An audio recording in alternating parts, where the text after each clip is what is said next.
This is Snakes and Otters, a pointless discussion of eternal questions. Get ready. We're about to live in your head rent-free. Welcome, Otterites. This is episode 228. I am Martin. And I'm Robert. I'm Francis. I'm Marcus. And I'm Andre. And I'm Cajun. Well done, guys. All right. Well done. Another 30 or 40 episodes, we'll have that done. Exactly. Done good.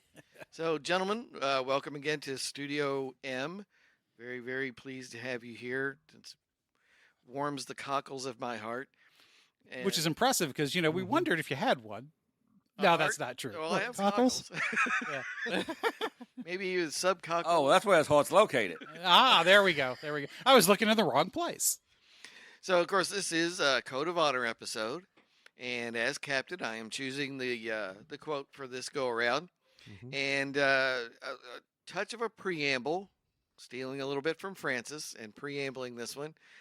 Just don't go 10 minutes. I had this one in my back pocket for a while. I thought about doing it last time I host, but I changed my mind, and friendship and brotherhood, and that was on my mind, so I switched it. I think that was a Chesterton that we maybe did. Yes, I think so, yes. So this one is one of those good, highly charged Martin quotes from Albert Camus, French philosopher. We seem to do French philosophers on here, so counterpoint to Voltaire. And Camus is... I beg your pardon. I've never picked a French philosopher, sir, and I shall never do it. So, You silly English nigget. there you go. Nigget. Ooh, that's a fine line almost there. I wasn't listening well. You got to get the in there. Yeah. Nigget. Yes. Yes. Your mother was a hamster and your father father smelled smelled of of elderberries.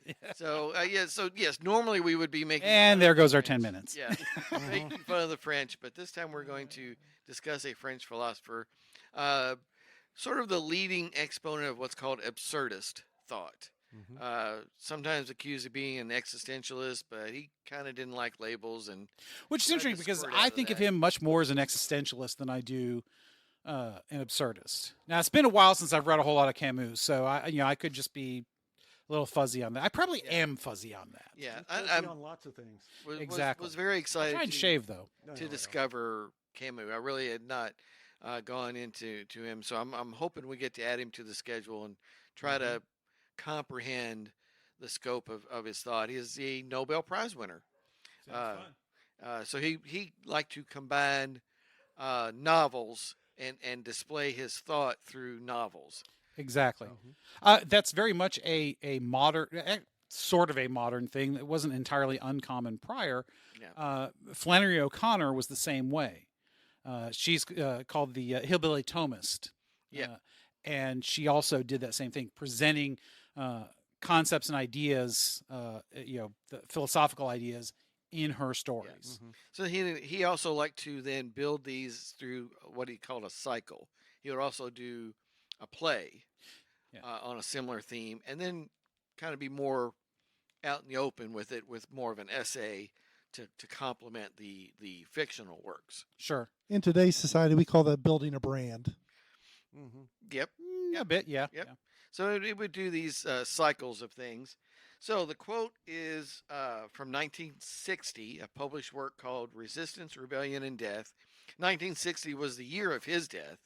And this is kind of a collection of speeches and essays and things, not one of the novels. But the quote is, "The welfare of the people in particular has always been the alibi of tyrants, and it provides the further advantage of giving the servants of tyranny a good conscience." So communism. Yes, now he That's was more socialism. Yeah. A But, combination of the two. Well, it works for all forms of despotism. yeah. Oh, yeah. Yeah. I But mean, the joke wouldn't have been as good.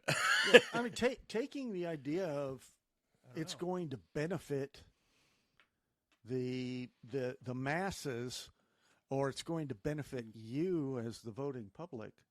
Am I off? No, you're not, Sexy Beast. But if you would you double check Francis there? We seem to have lost him. Oh. There we go. Yes, There we he's go. back. Yes. There we I go. said I'd Oh, be you back. tickled the I'm right back. spot, sexy right. beast. The right spot. He's known Had for him- Had that. him toned down too much. Yes. But I mean, in any type of politics or ruling, they tend to use that as one of the forms of controlling the people. Right. I mean, For the benefit of the people. For the What- benefit what- of the people. Acclamation of For the power. benefit- Save Yeah. them from themselves. or the benefit Yeah. of the children, or the benefit of the elderly, or the benefit of the veterans, or Well, Hogwash. whatever. Yeah. Well, I'll give you some good redneck philosophy take on that right there, straight from the Cajun Ranch here. It goes back to the old phrase, give a man a fish, feed him for the day, teach him to fish, and he will eat for a lifetime. Oh yeah. I mean, So that's why you hand One out or the other. That's why you hand out the fish if you're a damn politician. exactly. right. It's, again, Exactly. Have him coming back. Jesus handed out fish. Yes, he And did. they kept coming back, didn't Yeah. Yeah, but that's not why they kept coming. It wasn't a Initially, that's government why they program. came back, but that Yeah. wasn't Christ the only wasn't reason. on the earth to teach people to fish or to feed them. He was here to save their souls. they? Well, that's teaching them something, isn't it? Yeah. So yes, Not necessarily. as the I mean, backdrop. in some sense, yes. Well, it was kind of a moot point, wasn't it? Because he died for their sins to save them. Right, So but no matter what, they were getting saved. well, you still have. Well, I to can do believe anything that- I want, and I still get saved. We'll go back to that one. Nah, not really. No. So yes, the backdrop of this is, of course, he, like any European that was Mhm. any kind of political inclination, he ended up a leftist, but he was an anti-Stalinist, an anti-communist, Mhm. and an anti-fascist, and lived that. He was actually involved in the French underground. Yeah, I was gonna say he Uh, should have been old enough to be part Yes. of. Yeah. So now he Okay. had tuberculosis, so he's not like sneaking up on German sentries and slitting people's throats and stuff. But Hard he to do when you're participated. coughing. Yeah, it is. Exactly. You can't give away the bombing the German railroad cars and cough. But he's writing, he's publishing underground. He was living in France, occupied France. So he was in great danger and was well known even by that time. Yes, the anti-fascism I get. Being a leftist and being an anti-communist is very odd. It's you get ostracized. I mean, it's like Orwell again. Orwell's a leftist and he believes in it, but then they get to the Spanish Civil War, and you serve on that Republican side in the Spanish Civil War, and they have their own purges. You're not leftist enough. Right. You're not well, communist enough. and that's where we are And- today. And they that's why they lose. Basically, it's they end up shooting each other instead of Franco, and so he becomes kind of this outlier, much like Orwell. Of he's anti everything. That's why you like him so much. He's is kind of described as an anarcho-syndicalist, which is big super European. Is that a big philosophical way of saying, "Hey, get off of my philosophy"?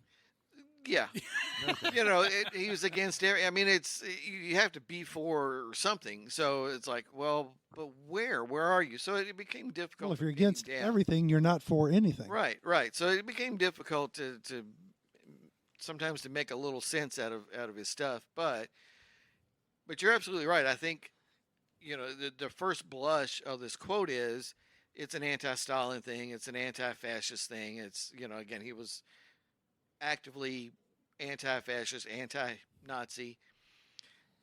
But it's a warning for today too. Again, It is truth spoken. yeah, it is this idea of anything you pass, even in a democratic society, that gives the government more power with this alibi of, well, it helps people. Sure, okay, but you've also ceded that personal autonomy, and that's where that's what he stood for, is that personal freedom, that personal autonomy. See, I would. He borders on an anarchist. Yes, It really yes, does, yes, and that is hard for us to swallow. Well, part of the problem I have with what you just said, not to dominate the conversation, it feels like you and I are the only two talking about this, but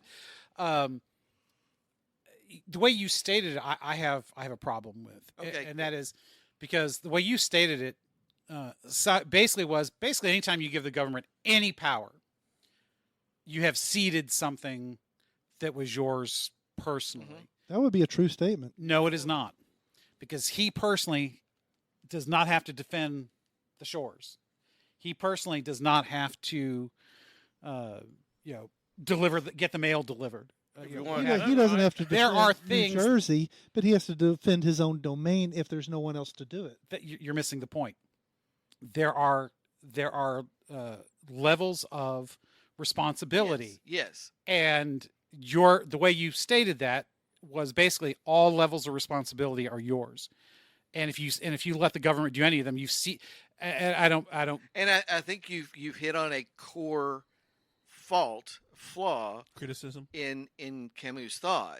I'm really again, good. I have really because again the through hammered a lot of our philosophers for that. For we core flaws. subscribe to that concept of the Subsidiarity Again, the things should be handled at the lowest level, at the appropriate at level. the appropriate level, and I feel like that just escapes Europeans to a huge degree.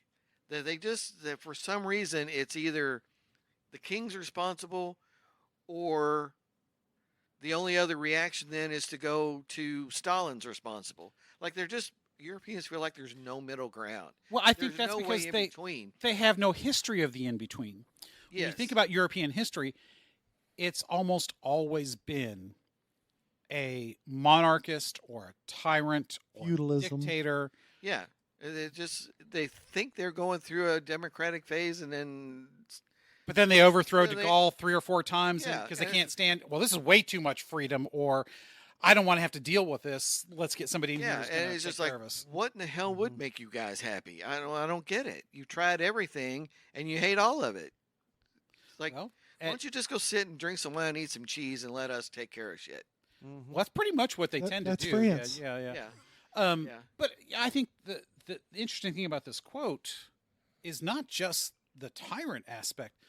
And you hinted at this, Martin. This is true of every political system. Yeah. Oh yeah. Oh, yeah. You know, because and having apologists is a crucial part of pushing any kind of agenda. It's not just Yes. you've got to have it. You've got to have your acolytes that then help you push it, even though they know it's a lie, and that's part of what. but that's just it. It's not always a lie. Well, yeah. Sometimes there is a true need that has to be filled in the short term. Yeah. You know, we could look at the Great Reform and welfare. Welfare was designed to be an emergency safety net to catch those who've Yes. fallen, but it's turned into a hammock where people lie and wallow in it. and stay in and never get out of. But again, Not that being on welfare is a. Yeah. No, there's nothing wrong with it. Well, no. I mean, not that it is something that is, people are living, to use a very colloquial phrase, high on the hog. I mean, Yeah. I would much, No, certain but level of people have subsistence. figured out how to game the system they- to yes. the best extent. Yes. yeah, I mean, where their only job is walking to the mailbox. Well, actually, when you start gaming the system, that you'd be surprised. I think there's a lot of work that goes into that. Yeah. Just, Yeah, it's not one of those easy to navigate systems. yeah. It But takes, but it takes I a mean, lot they of put their skill. efforts into that. Yeah, it's And amazing not how everybody. much effort, time, and thought they put into gaming the system when it could be used to further improve themselves. They spend more time trying to find ways not to work than to actually work. You work Yeah. harder to Yes. not And work again, Yes, than you work not to work. everybody. I mean, No. let's be perfectly clear, Yeah. because No, I don't want to condemn everybody who's Oh, no, ever been no, in no. any kind of a system, because that's unfair. Yeah, it is a categorically. good system that's necessary. Yes. But you're right, though, Andre. Has turned into a generational thing, Yes. and that's the problem. Yeah. And again, under the guise of, well, we're doing it for the children, Yeah. as Martin is saying. We should catch them, throw them back up, and let them fly on their own. Mm-hmm. But a lot of times, this idea is used to, there is a need. Let's go. The government comes in and to fill a need, but they never leave and stop filling that need. that would be Martin's critique. Yes. Ultimately, is that the government doesn't set up shop and then close down. They're always Yeah. on after They're that. always Yeah, there. I mean, They never have an exit plan. yeah, it's Well, called a exactly. Goldilocks program for a reason. It barges in and never leaves. Yeah. So But I mean, to be fair, it's with it being used to control the way it does, it can't. If you want to keep the control, the you gotta word keep it going. Control. You have nailed Mm-hmm. exactly what I think this is all about, at least from where Camus is speaking here. Yes. It is a question of control. And tyranny by definition is as much control as possible, and he's speaking of those who ordinarily would not long-term sign on to it, except that if phrased properly, their consciences, if they even have them, could be assuaged Exactly. and therefore make this sustainable. Yeah, but Right. no, see, I because again, we look at it from different viewpoints, not just individually, but societally and culturally, country to country, continent to continent. Nobody goes from, all right, we've just established the republic, let's work things out. Okay, let's all turn it over to a tyrant because we don't have to worry about it. It doesn't work that way. You don't go from freedom to tyranny in one step. Oh no, it's a gradual process. And that's part of what that second part of that quote is really saying, is that you've assuaged the conscience of those who serve the tyranny by giving them an excuse. And that is, one, it's a tacit recognition that they've gone too far. But, you're almost like, well, I can't do anything about it, so I'm just going to kind of help whoever I can, which is total crap. You're just saving your own skin. But nobody starts out with the intention, other than the would-be tyrant or the would-be oligarchs, of saying, I'm going to control everything. Stalin. Right. And he's Yeah. the would-be. And, Yeah, and, absolutely. and is. And made no bones about it. And made no bones about it. And most tyrants don't start out like that. Well, even Lenin didn't really start out like that. It was to overthrow the power of the czar and return everything to the people. Yeah, to the peasants who had suffered. Right. He's probably one of the best examples of this quote. But did the people want the power back in their hands? They never had the power in their No, hands. there were so That's the many generations. Yeah, and they didn't want it. German people are similar. They wanted were that strong conditioned. leader. And that's why I say that Europe has no history. Russia, in particular, they want that strong leader. That's one of the reasons that Yeltsin just didn't. He had his own issues, but he was a strong leader for a time. But he couldn't govern as a Western leader because that's not their system. They don't want that. They want somebody. Just tell us what to do, Vladimir, and we'll do it. That's all we need to hear. We're too busy out here doing our thing. You handle that. I got 5 bottles of vodka I got to get through today. Will you just handle that? That's right. That's kind of where we go with this. Yeah. I mean, no offense to our Russian listeners. Right. Well, that's okay. We don't That's have any Vidania. anymore. Yeah, just lost them. That's okay. We're making up for it with the Amish. So. the If Amish, you offended any of them, you'll be drinking a radioactive substance in some form or matter shortly. Or they'll Well, that's jab you in the true. leg with an umbrella. Yeah, they are very good at poisoning. Is often the thing. They liked that. That was a good way of Yeah. to force regime change. Well, in one place where I find a great deal of fidelity with Camus' thought is that, Marxism in particular is a philosophy of envy. Yes. It is not so much we want to build something better. We just want to tear down what's there and take over. And that's a big part of Camus' thought is, every, I don't think it's a every, takeover. every slave ends up a tyrant. I don't think it's, especially when it comes to communism, I don't think the envy is we want to tear it down and take it over so much as we want to take it away from you so we can have it. Yeah. Yeah. Because Okay. there's That's a bit of probably a better way to Yeah, phrase it. let's just lower everybody to the least common denominator and be happy with it. Yeah, except that second part's the hard part. Yeah, Yeah. exactly. It's the hard- yeah. Happiness never quite comes. No.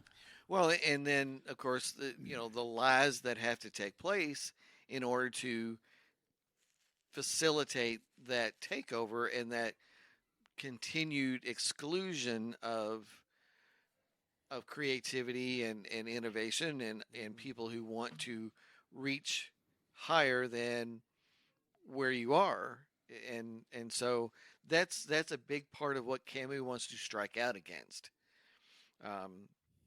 Perhaps he can take it too far and be a little too anarchist, because he's also against property, and as we know, property is the bulwark of freedom. If you are allowed to own property, then you can remain free. If you are not allowed to own property, if property doesn't exist, then guess what? You are property. Yeah. You are property. You are property of the government. You know, It's like if Stamp- you're not paying for the service You are or the the product, service. you are the product. yeah, Yes. stamp it on our heels. You know, property U.S. government. Andy. Yep. Oh yes, that's a great one. Yes. So, any other thoughts, gentlemen? Oh, I got a ton of quick- thoughts, but I feel like I've dominated. So A quick introspection is, there are times where we need to cede power to those that could help us when we can't help ourselves. But the question is, what is the exit plan? Is Cajun so?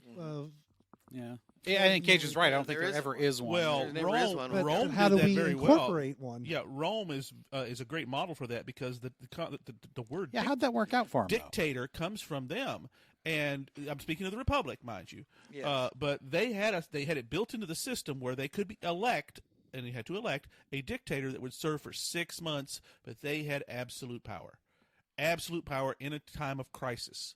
And it was done on several occasions throughout history. Yeah, and of course, as we know, the modern thing is don't ever let the crisis go away. Well, that's right. As soon as this crisis is over, I will cede the powers I've been given. That's Cincinnatus, and that's also No, that was Emperor Palpatine. That was Emperor Palpatine. Well, yeah, that's that. I got you, brother. Okay, Don't yeah. worry. Well, if it was a Star Trek universe, he would have understood it. But probably, yeah, yeah. they lasted a hell of a long time, and we still see the was- fruits of their labor we- today. They and made you, a yes. cement that we cannot replicate. That is still in existence Well, now, and hold in up. use. The They entire finally Middle figured Ages that out. was an attempt to go I back heard to they it. were getting close, but Yeah, I didn't know if they'd actually been able to they- reproduce it yet. They've actually figured it out, so they're going to start with that. Great. The downfall of our civilizations. We're gonna have roads like Rome. So Oh, we're yeah. done. Things stay hard for 2,000 years. Well, I mean, Wow. that's going That's going to be a new prescription that's slogan. going to take a lot of. I don't know, but you better call your doctor on Yeah. that one. 4 hours, I'm calling a press conference. 2,000 years, I'm calling my doctor. Strike him into we awfully. I believe that's called a satyr. It's calling something. Interesting thing about this whole idea of the tyrant, because you're right, because I was very much thinking of Rome. Yeah. Because yes, they had a tyrant, and where it failed is where basically a lot of stuff fails when the social contract breaks down. Part of the social contract with Rome was that you leave your legions on the other side of the river. That is correct. You do not cross the Rubicon. Right. And Sulla was probably the best example, which we don't remember him well, but he's the one that started the violation, shall we say, to use the image. That's kind of the first Roman Republic civil war. Yeah, it was before. And of It's course, before Caesar. Caesar's the next generation after. that is exactly right. And Sulla decided. Because he set the precedent. Yeah. Well, that's exactly right. He decided, by God, we are going to do this, and if you won't do it, he took over the Senate as dictator, and he eventually ends. They said it in the movie Spartacus, to the infamy of his name and the absolute downfall of his house. That was the way they believed you should not do that, and yet that generation, because it was Crassus that says that, is ultimately the ones that form the triumvirate and eventually name Julius Caesar Imperator for life, which there's only one Imperator for life, and he's sitting across the way here. And an interesting thing, you mentioned generational. It is the fact that the loss of independence and power of self, do we do that through generational degradation, whereas you lose it and then you grow comfortable with it over time? Oh, I think- and then a little more power is taken from you until It's incrementalism for sure, and I think that's exactly what we're talking about here. At least when we're talking about the welfare state, I think it's is that. Or am I wrong? well. I think That we're talking about it that way. in a way, because for 99% of human history, that has never been the case. Okay. Because we've never had that freedom. Well, that's true. We've never. I mean, this is its own thing because we've never been able to do that before. Right. Because even in Greece, freedom, the birthplace of is not democracy as we know it now. Well, no, democracy. It was more akin to the democracy of the founding fathers in that, only certain people got to have a say. Well, It wasn't yeah. even just all white people. Certain white people had a say. Well, yeah, in Greece, And- in Greece, in particular, Athens, the Athenian society, you had to be of a particular class. You have to have your own land, et cetera, et cetera. There's more Exactly. caveats. Exactly. to So that. even in the in the cradle of democracy, there really wasn't kind of freedom that we enjoy today. Because for all the belly aching of Martin, you enjoy an unprecedented degree of freedom that that almost no one else in the world today, much less in human history, enjoys. Well, and It's only chafing because that's what you're used to. And so this quote, it's almost it's history as well, in the sense that there have always been tyrants, but also it's also modern in the sense that up until recently, until people got to know a little bit more freedom, they didn't worry about it's for the children. I think the second part of it is actually a new development in the history of tyrants. well, because we can speak globally now, whereas we could not before. Like in feudalism, for example. Well, yeah, in feudalism, it wasn't for the children; it was for him. It was for the local lord. That's right. Yeah. That's Screw everybody else. You're serfs. You don't mean anything. yeah. So I think the justifying it by doing it for the children or whoever. And Whatever there's lie there's is an told. altruism Yeah. in Be this anything. Yeah. that was never there before, because Yeah. in feudalism, at least, there was no mobility between classes. Correct. When you were born a peasant, you will always serve and you will always die one. But there was also a comfort they took in that, that you will never be any more than this, but we're at least this. And that's something that grows over See, time. I don't even think that. Morally, that's reprehensible, but that's something that I don't even know though metastasizes over that's time. the thinking, because again, I think we're projecting That's- modern sensibility on yeah. that. It's not. We'll never be anything more than this, but at least we're this. This is just what we are. Well, yeah, that's kind of There what I'm trying is to- They a- were used to. That's what they were raised as. I Yeah. mean, Just that- there's no What's their way to future? see a horizon. Right, because Beyond it's that. the only thing you have is family. Yes. Essentially, that's all you have. And as long as that's intact in whatever fashion it looks like, it's bearable. You go Well, out, you and do your there's- work for your Lord, you Yeah. have your subsistence There's no level. way to know that there is any other option until somebody thinks of one, and even then, That requires the luxury of being able to do so. you have to not only think of it, but you've got to communicate it to others. That requires a class that is involved in something other than servile labor. But it had its own enjoyment too if you had a good and fair Lord. I mean, Oh, their absolutely. family It was unit successful. survived, did well. They were happy with what they were doing. They were as protected. long as they were treated well, and the Lord took care of the land, and like you say, Protected them it, from the other borders, guys. And There's a lot of that going on. Yeah. yeah. Is that like saying that the slaves were quite happy being there, and Well, with that's what exactly they In what a I'm trying sense, to. yes. That's In a exactly what I'm sense. trying to bring a parallel to here is between there's an absolute feudalism in itself is a highly immoral system, Yeah. and that's exactly. But we, Well- as moderns, with our modern sensibilities and understandings, having gone beyond that, recognize that it always was that Rome was full of slaves. Yes. And they considered it simply a part of their regular life. And nobody ever thought, with the exceptions of men like Spartacus and the others, that realized no, freedom is an absolute that we are denied. And I don't see Spartacus as just an opportunist. I see And him again, as that would have been a part of Camus' thought too. That freedom is an absolute. that's correct. See, I'm going back to we're projecting modern sensibilities, partially because I have somewhat of a problem with your absolutist statement of feudalism is always morally wrong. It worked. I will.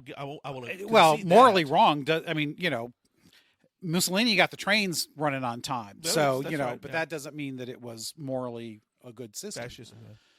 Yeah. If, as Cajun pointed out, you had a good lord, somebody, whoever the local lord was, whether it be a count, a duke, whatever, or just the guy who owns the 100 acres around where you live, or 1,000 acres, or whatever, and he took his responsibilities. See, that's the problem. Yeah. Tyrants, the worst of them, never acknowledge that they have responsibilities to the people. But a good, well-formed lord Yeah. who realizes I have something, whether it be power, money, whatever, And the people who are working my land, whatever, I have a responsibility to them because, again, usually we think of feudalism, we think of medieval Europe. Yeah. So, there's very much a Christian background to that. Yeah. And you could make an argument that that system is morally good when it is done right. Because if you have a leader, communism is good when done right, Yeah. but it's never been done right. Exactly. well, therein but lies- it No, but it it's can't at be its done core. we yeah, can't exactly. escape our It cannot be. we cannot escape our modern sensibilities on this. I will concede that Yeah. very well. right. But it's philosophy, so That's what we do. have to talk about That's that. We're trying to find an absolute and an objectivity here that, in practical terms, is kind of ridiculous. Well, I mean, the time periods, the changes, going Oh, from yes. then to now and stuff, there is no absolute, you can say, that works for both instances. Like Right. we're saying, there's some systems, there's some people that took care of the people that was under them. There's no question feudalism forth, was successful because it lasted for hundreds upon hundreds of years, and it people did survive through this milieu of Hold on. Word boner. of absolute instant death constantly. Infant mortality was ridiculously high. I mean, the average lifespan in the time of the medieval times was what, 40? You're an old man If you're lucky. If you're lucky, it's there's Well, I mean- the world produces its own system based on the environment that it is able to bring about. And that's why feudalism was necessary at the time of it happened, because it's the best you could do. But I mean, Well- currently, we're living in a time when, 100 years ago, people just couldn't walk in and take a hot shower. Correct. They Indoor plumbing was big. You didn't. totally. You didn't have. Actually, you know what? You probably have to expand that to like 150 Yeah. years. Yeah. Okay, Because probably yeah. in 1924 you could You in could, cities. yeah. In, But- in some places, But yeah. I mean, Again, shows our age. freezers, the healthcare system, medications, everything else that we have today, communication systems. These are all things that didn't exist. Reliable power, Well, yeah. clean water. Well, I Part mean, that when my didn't mother exist. graduated high school in 1959, went to work and paid with her salary to add running water to the family home Yeah. for her 8 younger siblings and her parents. Exactly. But the There thing, was no running water in there. That was a well and it was an outhouse. So- It's so- 1960. everything changes and evolves, but in the case of our quote, that exact same technique is still being used to control the masses. Sure. Yeah. Oh well, yeah. There's a timelessness to what Camus is talking about here. Exactly. And it's still effective. But again, I think that's why I go back to when I think about this contextually. Because what makes the quote, it really is the second part, okay, which is gives the servants of the tyrant a good Servants, conscience. Yeah. Because I think that's the money quote part of the quote, because what we would call a tyrant, again, is the norm throughout history, and it's not. Most people wouldn't have called them a tyrants. They would have been a strong leader, or they would have just been the guy in charge. Tyrant is by definition, connotatively a negative. Yes. Well, now That's correct. Yes. Whereas dictator modernly is, but traditionally not necessarily so. Correct. And at one That's just time, it was absolute power. That's all it means. yeah, and to Dictator, us, king, they are. emperor. Yeah, we conflate the two now. Right. Partially because we have those reasons, and we see, as Imperator rightly points out, it is the technique for how governments in the modern day perpetuate their power and extend their power, whether intentionally or not, because some of this has gotten to the point where it is just part of the cultural tapestry. It's almost as if it were a gravitational pull that you cannot avoid long term. Sooner or later, Tyranny or because again, tendency towards tyranny. quite possibly, but I go back to me, the money part of the quote is the servants. That's what Because makes it There's efficient. always someone and sustainable. who wants to help you take over. The toady. I was going to For say, some when you say reason. servants here, what is being defined by the word servant? Is it their lackeys that's helping Yes. them The toadies, engage yeah. in tyranny, or is it the further down the line? I think it can be People any that one are of them. holding it. All of the above. It's someone who wants to share eventually in that power. Because, in an Orwellian world, you're either in power or you're nothing. Well, There and is no in that's between, like we would see ourselves as being, well, we're free. We don't have a lot of power over others because we're not involved in the government. and at we don't least we're care free- about that. And at least we're free. But in a world that Camus is describing is, look, there's a power train and you'd best jump on it or you're nothing. So basically, that's hitting like the Gestapo to Hitler, basically. Yeah. Well, he's very much in many ways you could say he might be the first postmodernist philosopher in that sense, Yeah. because postmodern philosophy Okay. is all about power. It's very Nietzschean in Yes. its origins. Well, no, it's not Nietzschean. It's because He's- Nietzschean is about power for yourself, Yeah. right. about it's an- self-direction. An individualistic power. Yeah. whereas postmodernism is all about everything is an exercise of power of the strong over the weak. All relationships. So it's Everything. It's Darwinian in its origins. Then No, I don't think so, No, because You're right. I mean, there is a strain of thought that the entirety of your life is defined by your power relationships. exactly Power over that is a spouse or power That over is certainly other. millennials, Nietzsche's- Gen Z. That is their framework of the world. That is their everything is a function of power. yes, everything. Everything is Everything. That is very Nietzschean. You're right. I mean, there's Yeah. the language at least. And Camus he tries to be a response to Schopenhauer and Nietzsche. Well, I mean, and one of the things you have to understand is look at his background. Yeah. He survived in occupied France under the Nazis. So, yeah, he's going to have a slight. Absolutely. Well, hints I to think that things. that is that you cannot be overemphasized that this is not only just postmodern; it's post World War II. Yes. And I think that lessons were taught during the time of Nazism Yeah. that Mm-hmm. we Well, forget and again, at our not peril. just Nazism, not just Nazism, but again the rise of Stalinism as That's well, correct, which was predated. which is Act Two. he would have so- seen He would as have seen both. very similar. yes, just you would as have we seen it. often Yes, look at absolutely does. Yeah. fascism and communism as two sides of the same coin, because they're both socialism. yeah. He did too. He did too. Yes. And if you So- move it up even further, the lessons of Vietnam have started to Yeah. fall to the wayside. Let's catch that Generations on the coming backside. behind us. Yes. Catch that on So the other I side. got two things I want to do, but let's bourbon break it there, Robert. Mhm. bourbon break. There you go. So Robert, what did I pour you? I don't recall. Town Branch. Town Branch. Yes. Town Oh, Branch. yes, I've had that before here. Yes, we've had that on the show. And I've had it at my place. And this is one that I have always enjoyed quite a bit. It's not always on the shelves, though. I've noticed it's currently available again. Yeah. But It's pretty. Kroger generally will have it. Is that out of Owensboro? Am I Lexington. remembering that right? Lexington. Lexington. Okay, I knew. Green River is Owensboro. That's it. That's it. I knew there was because you featured in Owensboro before. We love Owensboro. Yes. Town Branch. I've actually been through that one. That's a very nice tour there in Lexington, right out, kind of on the edge. yes, So very nice. it is. This is a very nice bourbon. If I had it more regularly, I would call this. It would fall into that comfort bourbon category. Mhm.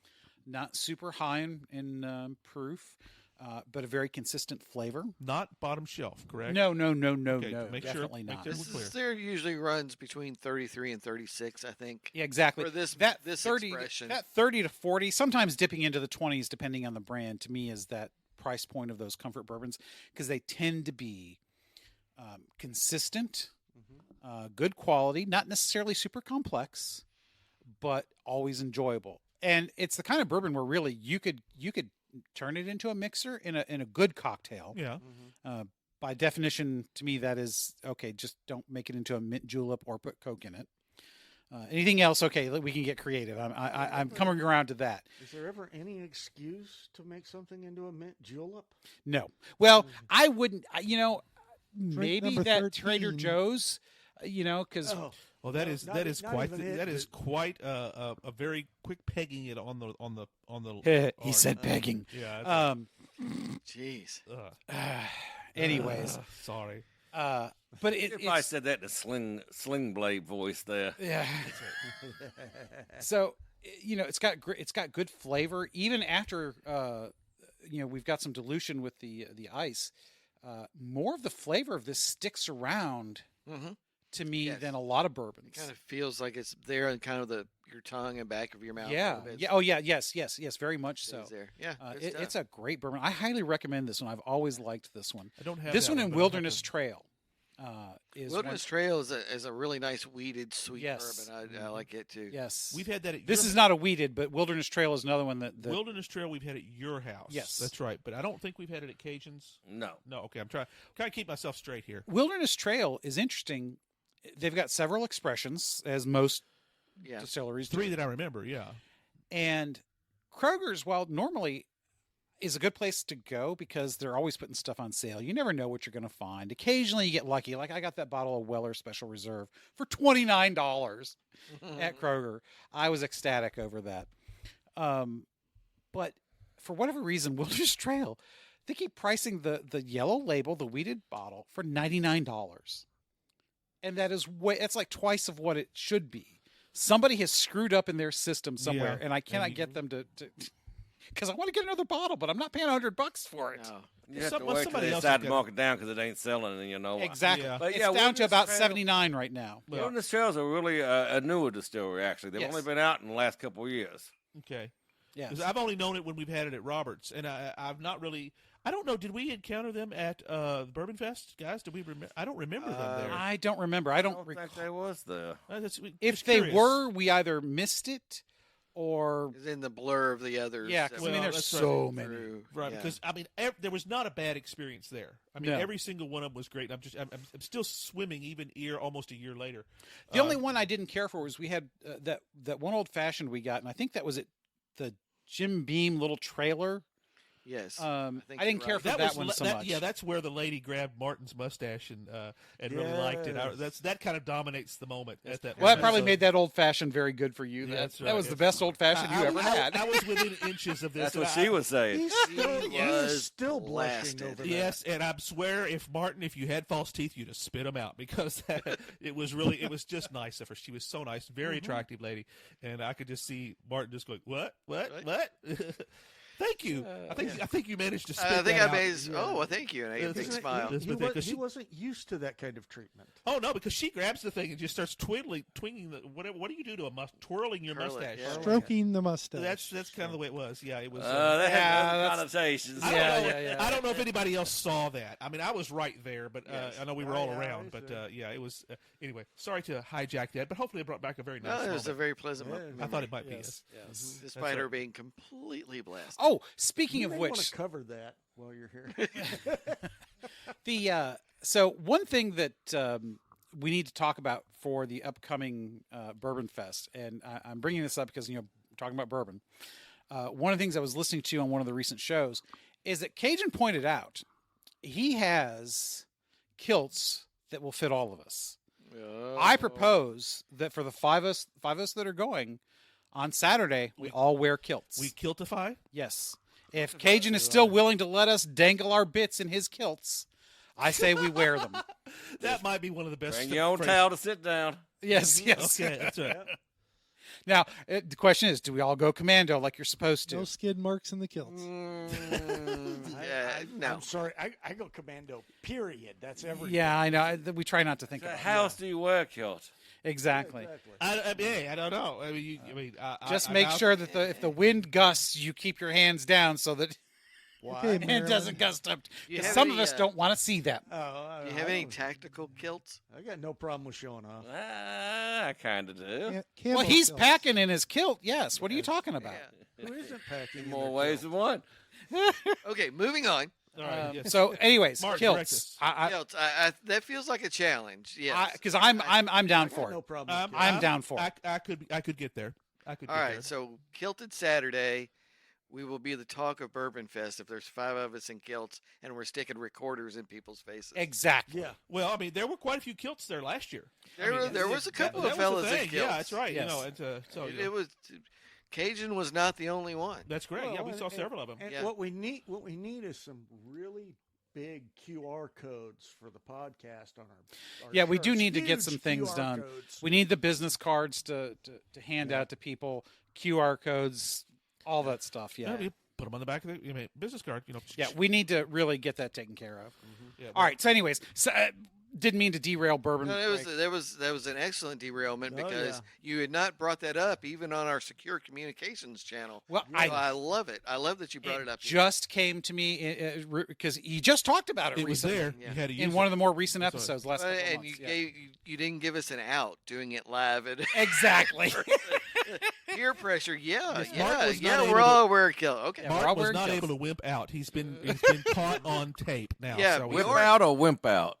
either one. Okay. Bjorn- Killed it's possible either way. Well, I hope he can wood out. Yeah. I'm sorry, I'm going to miss that. I'll Yeah. be at the I know, Holy it's- High School taking a class. I You can know. still wear a kilt. Yeah, you can wear kilt in our honor. Be with us in spirit. Yeah. So, dad, your brother, sister, sibling. Bjorn sibling? has his kilt in Tokyo, so I will have to borrow one. I won't have his available. Okay. Well, Cajun said he has some for all of us. I think we Well, should invest considering in you ain't got much backside, you're gonna need a good belt. Okay. Mm-hmm. All right. Okay. All right. That's fine. All right. Well, yeah, we're not finished with bourbon break though. Yes. Andre, I what wanna- are you- I what are you started drinking? bourbon I break. want to move to Brother Andre. I'll be I quiet. am now. enjoying Henry McKenna 10-year-old with bottled in bond. Bottled and bond. Yes. Incredibly complex flavor in it. The words that came to mind were velvety, creamy, with Yep. a vanilla undertone to it. Yep. And it doesn't have a big hug, or it has a little bit of a Kentucky kiss, but it lingers on the tongue with an enjoyable continued release of flavor. Aftertaste. The aftertaste. That is one of the most eloquent reviews we've had Well, on bourbon Andre, break. Andre's the Quite man. I elegant. mean, that's. I mean, I- that- Now, did you get any citrus? Like we said, I said lemon zest earlier when I had that. Did you get any of that I would- twang type like? I would love to answer that question with an affirmative, but my palate is not refined as many of my brothers here. There is something that is light, and I guess you could say citrusy, but my definition in my palate isn't well enough to. Kind of light and fresh, like Yeah. sitting down south on the beach Yeah, almost. It's like huh? leaving the dentist with that minty, fresh taste in your mouth. Well, I'm so glad that three of you got to try the Henry McKenna on the show, I'm thinking about doing that for the next episode. and all positive reviews. So definitely, and I'm hoping that becomes a little bit more available, and you don't have to pay markup at places. And to I get was it. very pleased with it. I mean, I really bottle and bond is usually absolutely dependable. You can't go wrong with it. Yeah. I think the 100 proof is what really makes a lot of the bottled and bonds. It's just that might It's be a- the sweet spot. Yeah, Really no good pun spot. intended. Yeah, Yeah. because you don't have to. Because again, I like the higher proofs. For me personally, I tend to get more flavor out of them. Yeah, those 84s and 90 proofs. You can chug them. Yes. they can go down quick, but They don't tend to be as complex. They don't tend to be as complex. You're And I don't know if exactly that's partially because also the higher proofs also tend to be a little higher age. At least the ones I've been buying. Yeah. That's not always the case. Mhm. So there's probably a little bit of combination of things going on there. But yeah. So Francis, I did not pour you a fresh one, right? No, I have stayed with the Henry McKenna. That the same thing that Andre has here. Right, because you did so much talking last episode, you I really didn't much get a drinking. chance to. I've the ice is completely melted, so Yeah. it's gotten to the point. And I just took another sip just a few minutes ago. The vanilla is much more prominent Indeed. this time. So I'm glad to see that I was able to pick that up because, like Andre, I don't think I have a very farly developed taste palette like Martin and Cajun seem to have is particular. A little the lemon, I would have never picked it out until you mentioned it. But this second go round, I'm saying, it's very light, very small. It's just a little undertone of a little ping, a little bite. It's a little lemonade It's kind the of. machine that goes ping. It's kind of what we got here. Yeah, a little cool, crisp note to it. Yes, Yeah. that's Very good well put. definition. So Cajun, what did you pour, man? Well, which will forever be known as the tears of the serial killer, I went with the Dexter this time. I mean, what else can you call it? Right. I mean, The come name has on. been co-opted. It's been done. That's a great show too. It was. You- I have both not you- seen the revised one or revisited one. They've only done one season, and I really wish they do another one because See, I love it. I've never That's on watched my list. any of them. Both of you guys I know have sung their praises for a long time. I have a problem with glorifying serial killing, but I know it's not that. I understand Yeah, it's and great that's an stuff. interesting discussion right there on his morality and so forth. But then again, he was conditioned and raised to take his I understand. bad habits, shall we say, and point them in a more moral way. Right, because he has a code. I think if we, as writers that we, He so does. many of us are, I think that it's a lesson to us on how to construct a very good villain. He's not a villain. He's an villain. anti-hero, yeah. He's an anti-hero, And that's just a question but of, also a of hero focus. because Yeah. he definitely tries his best to abide by the code. Right, and that is something. I mean, Khan Yes. has a code. I mean, some of the best. Well, no, Victor I mean, Von- there's literally, he calls it the code. Yeah, His so it's overt. His father Harry, his stepfather Harry, he recognized the darkness. That as a matter of fact, that's what he calls his dark companion. Yeah. And he recognized that in Dexter, and he taught him how to channel it to do good. And Harry's a cop, yeah. so he's There's coming a- at it from that perspective. There's a reason too. that series is so beloved. And is it much different than training special forces to go in and do the dirty deeds and the dirty jobs? And see, that's kind of where I'm going with this because one of my main characters in my book is very much that type, a PTSD former assassin that was able to channel that dark side, we call it the wolf inside, to do those terrible, awful things.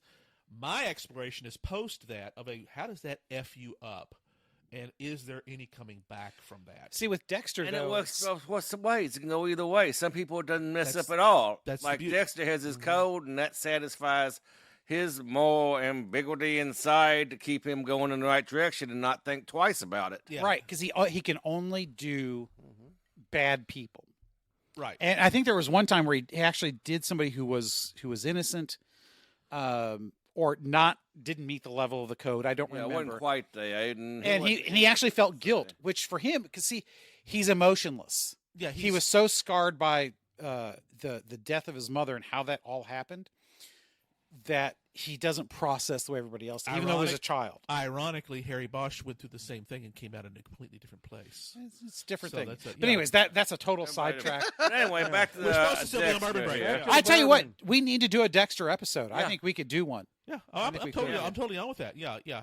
But yeah, you can really pick out the different wood tones, as we said earlier, previously in a previous episode, there, last one, that it's finished in two different types of cask after the initial distilling, and you can really pick up the cherry and so forth from that. How does that work, the two? Because usually it's almost always one. So I'm interested to hear if you can pick up the two flavors from the two different casks and how well they complement each other. These complement each other very, very well. And that would be the thing, picking the right combination. Neither one really jumps out more than the other to much degree, though the cherry is maybe a little bit more. Yeah, the cherry has more power to it.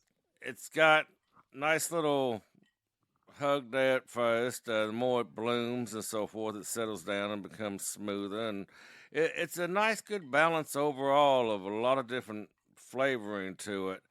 I don't get as much of the wooded tones. It's more of a lighter bourbon or whiskey, depending on how you want to look at it. The color of the liquid when it was over in the bottle did not seem to be terribly dark. No, it doesn't have that more molasses, caramel type flavor you tend to see sometimes with the darker ones or woodier tones. I wonder if that's an or aging earth thing tones. or just a lower char, because it could be both. Yeah, it could or go either. either way. It Yeah. just varies on There that. wasn't an age statement on the bottle, so it's probably a relatively young bourbon.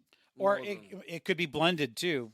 If it is, those almost never have any kind of an age statement because But they can only put into two different more casks after the initial distilling. It's got to be at least 3 years old anyway. right. It's probably a 4 to 5, I would guess. That's what I'm guessing. Probably a couple years in the oak first, and then maybe a year in each of the following barrels. Yeah. What's interesting is some of those ones that finish in different barrels, they don't finish for very long. Some of them have been 6 months, from what I've seen, or even 3 months. It's got the smoothness just of kinda it. I put depends. it around a 4 or 5. Okay. Question from my more learned bourbon brothers. When they finish it in multiple woods, do they do it one at a time, like in a cherry barrel, and then in a different barrel? Or do they combine staves of different barrels? It can into be one? done both. Yeah, you Both can do ways. both. Makers tends to do the staves. They will put staves of other barrels inside their regular barrels when they finish. So they kind of do it all at once. And then you also have the newest technology, which is the reusable stainless barrels that don't leave a flavor, but they have individual slots for all the staves for whatever you're doing. Which by definition makes it not a bourbon. Well, I'm just saying, I know. yeah. Yeah, new white oak, charred new white oak is the Yeah. definition for bourbon. So 51%. one in of the Kentucky. and 51% corn. One of the things interesting, and I wouldn't go this way because I tend to be more of a purist. But somebody pointed out one of the bourbon podcasts I listened to that the definition requires that the bourbon be aged in, or the alcohol be aged in, new barrels. It does not say that the alcohol has to go into those barrels first, which I thought was interesting. Mm-hmm. Which, obviously the intent was. Yeah. Yeah, That's a loophole white oak. looking thing. It's a loophole because they had a whiskey on the show, and it was aged in something else first, and then in the New American white oak barrels. Mm-hmm. And they were trying to figure out whether or not that counted as bourbon, because technically, a lawyer could argue that successfully. A good lawyer can argue anything successfully, but Probably our group would say no. You get some of the younger generations, Mm-hmm. they probably would say yes. I think it's going to be a lot depending on the age of the person and how much you enjoy Could be, bourbon could over be, the yeah. years. From this consumer's perspective, if it tastes good, I'm all for it. And this tastes good. there's something I mean, to that, Whether you yes. call it a whiskey, bourbon, Mm-hmm. this Tears of the Serial Killer is something I'd enjoy again. see, and why that is not the subtitle of the bourbon is beyond me. Copyright. Copyrights. Yeah. Right. Yeah, probably, but still. Well, they did name it a specific name for a particular reason. That's Well, different. on But the top that's of the for bottle, the founder, though. It was Yeah. something founder. Dexter, Is the guy with founder the of- old white long beard. Yeah. It wasn't Cajun. And Yeah. Or Pappy Van Winkle. so, yeah, Dexter was the last name of the founder of. It works. It's not too long. It's although Google has somehow managed to make it work. I mean, in a beer. So, Martin, you have not told us what you're drinking. Oh yeah, well, I was waiting for Cajun to complete his discussion there, and then we had a couple of questions to deal with. So I just poured the Old Forester 1910. It's kind of a follow-on. Again, I pour this one for myself a few times. It's just so good. It's Yeah. I have to replace my bottle. I've just got just a little bit left because when Her Majesty's uncle and aunt stayed with us, I was foolish enough to introduce him to my upstairs stash. Yeah. And he glommed onto that. Her Fool. uncle did very quickly. And he's actually diabetic. He's not supposed to drink. So her aunt was not happy with me for a while because he really, it was good. I mean, it's a go-to. And Yeah. I hadn't told you guys this. He went, because I told him I'm looking for 1924. I mean, I'll find it. Yeah. He was able to find a bottle of, I think it's the Statesman. It's a single barrel Statesman. That's the blue label. The blue label. That's exactly right. Yes. He found that in Virginia where they live and mailed it to me. Oh, well, I have no problem finding that. I've Really? seen that in Yeah. a bunch of different Yeah. stores. well, Yeah, he was able. I mean, yeah, because Blue Label. yeah, and it's then one we the don't Whiskey have. Road. So I have not Right. cracked it. Yeah. It's one that we will probably reserve for next time we're together at So- my place. If you are in search of the Whiskey Row series, the Right. four, Uh-huh. Kroger in Mount Washington does have all four plus the regular clear label Statesman on the shelf. Good. Yes. Good. Well, my the one over by me has them all too. my Yeah. sister As wor- does Liquor Barn. in my sister Middletown. works for Yes. Brown Foreman, as you all know. Good prices though. Yeah, and I recently did a favor for her, and I said my price for that is a bottle of 1910 as soon as you can get it to me. So she has said she's on this. Yeah. So we'll see. Good. Very You didn't ask for the 1924? 1924. Yeah, I've asked her for that long ago. She can't find it. She does. She's oh, where can I get that? I said, if you have to ask that question, you're not really paying attention anyway. So just forget it. Yeah. If Don't you have see the it, get it. connections. That's right.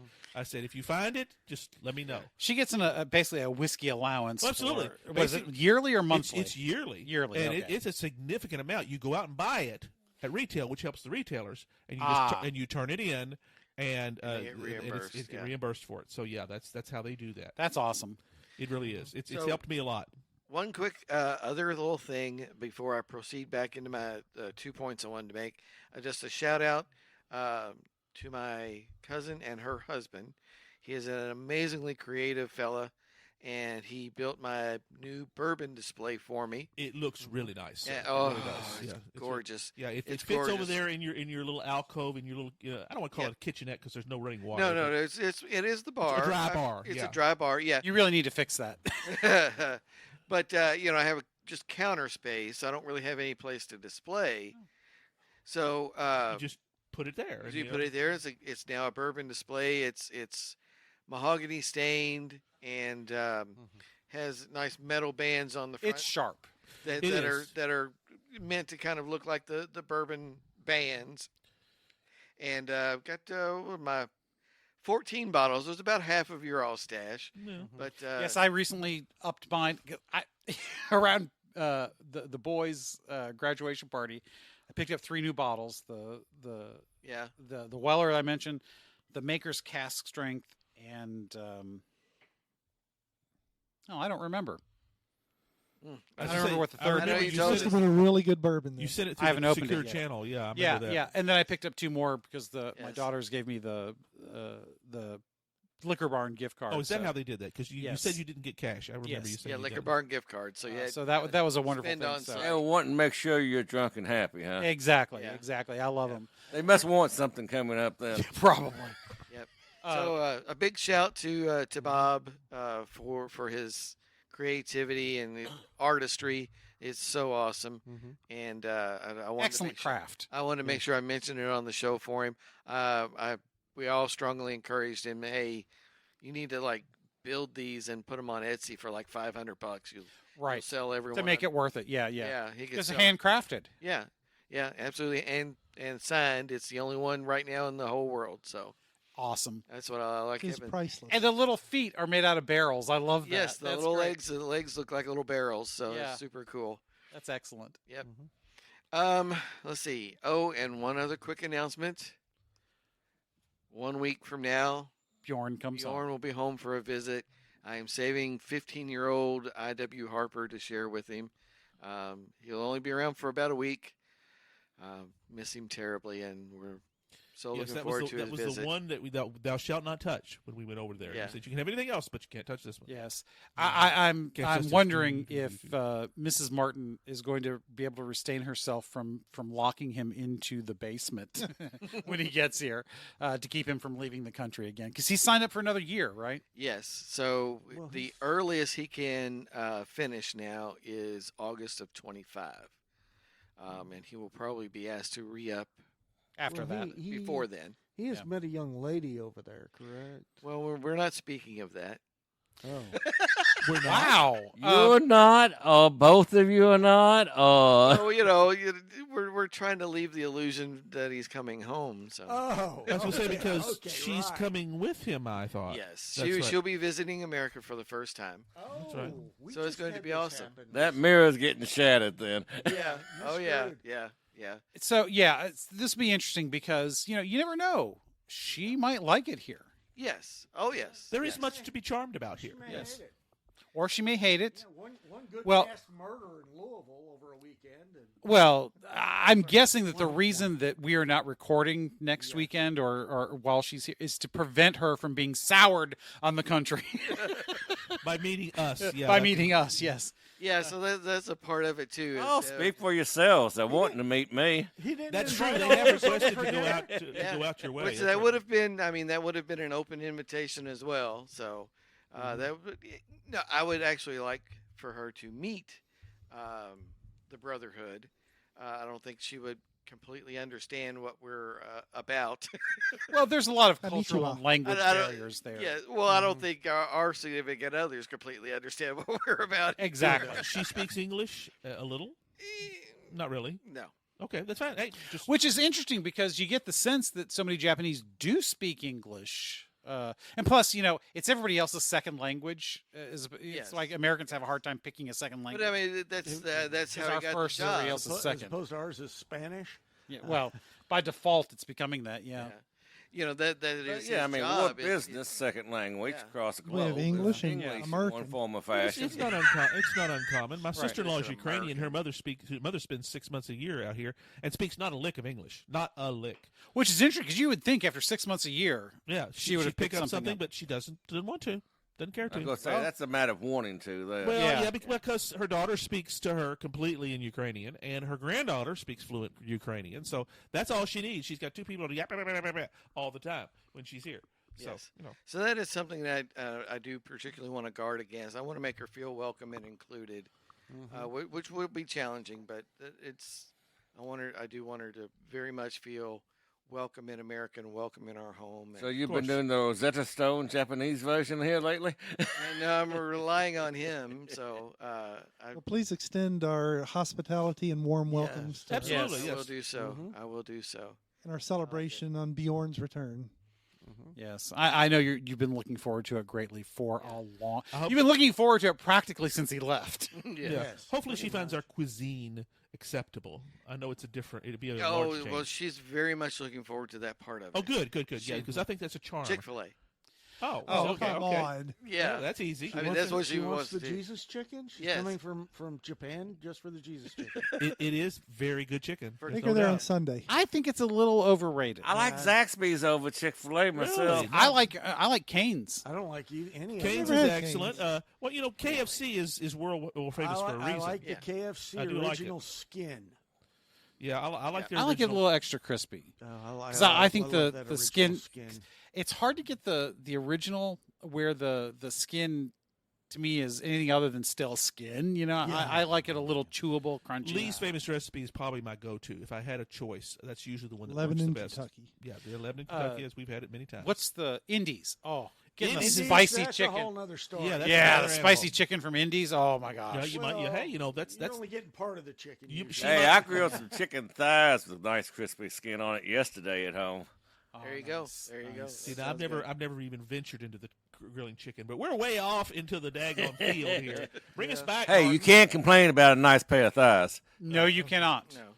Thunder and lightning in her thighs. I'll Is Waylon stick with Jennings. Especially when you ever breasts. lip- I love a good juicy breast for my chicken. And Oh, there for we your go. chicken. For your chicken. For your chicken. That's right. Okay. So, Camus. Another. Al. Yeah. Albert Camus. Al.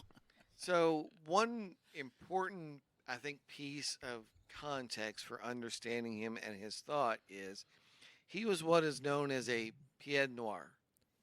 He's actually born in Algeria of French parents. Ah, okay. I Okay. didn't realize he was. That makes a little bit more sense. The plague makes a little bit more sense because Yes. it's not. I don't think it's set in Algeria, but it's set on the coast of Africa.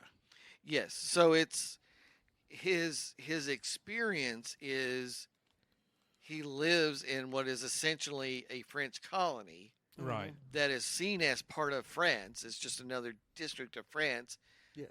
across the Mediterranean. Although I'm betting the native Algerians didn't Didn't think see of it it that that way. way. No. Yes. Well, yeah, Exactly. he dies in 60, though. This is before they received their freedom.